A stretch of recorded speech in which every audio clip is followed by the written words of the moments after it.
നമസ്കാരം, ഞാൻ Manoj Nediyakkal. Super El Nino ആഗോള കാലാവസ്ഥയിൽ വൻ വ്യതിയാനങ്ങൾക്ക് ഇടയാക്കുമെന്ന ആശങ്കയിലാണ് കാർഷിക മേഖല. കൃഷി, ഭക്ഷ്യ ഉൽപ്പാദന രംഗത്തും സമ്പദ്ഘടനയിലും വിള്ളലുളവാക്കാനുള്ള സാധ്യതകളെ പ്രതിരോധിക്കാൻ കർഷകർക്ക് ആവശ്യമായ നിർദ്ദേശങ്ങളുമായി ഭരണരംഗം ഉണർന്നു പ്രവർത്തിക്കേണ്ട സമയമാണ്.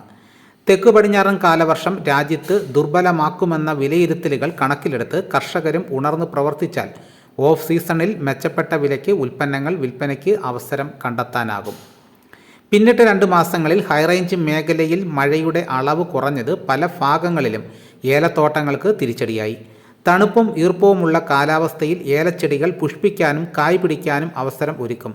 ഇക്കുറി കാലാവസ്ഥാ വ്യതിയാനം കണക്കിലെടുത്താൽ ആഗസ്റ്റിൽ ഉൽപ്പാദനം പകുതി വരെ കുറയുമെന്ന സൂചനയാണ് തോട്ടം മേഖലയിൽ നിന്നും ലഭ്യമാകുന്നത്.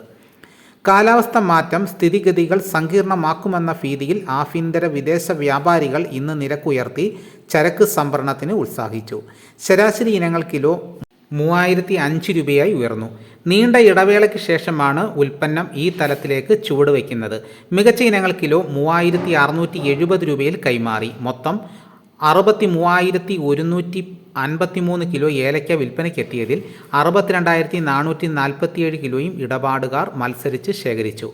രാജ്യാന്തര റബ്ബർ വില നേരിയ റേഞ്ചിൽ നീങ്ങി. ബാങ്കോക്കിൽ റബ്ബർ കിലോ 266 രൂപയിലാണ്. അതേസമയം നിക്ഷേപ താൽപ്പര്യം കുറഞ്ഞതോടെ ജപ്പാൻ ഒസാക്കയിൽ അവധി വില കിലോ 414 യെന്നിൽ നിന്നും 403 രൂപ വരെയും ഇടിഞ്ഞു. ഇതോടെ 400 യെന്നിലെ താങ്ങ് നിർണായകമായി. കൊച്ചിയിൽ 4ാം ഗ്രേഡ് ഷീറ്റ് കിലോ 269 രൂപയിൽ വിപണനം നടന്നു. അപ്പോൾ ഇതാണ് ഇന്നത്തെ വിപണി വിശേഷങ്ങൾ. ഇതോടുകൂടി വീഡിയോയുടെ പൂർണ്ണമാകുന്നു. മറ്റൊരു വീഡിയോയുമായിട്ട് ഉടനെത്താം. എല്ലാവർക്കും നന്ദി.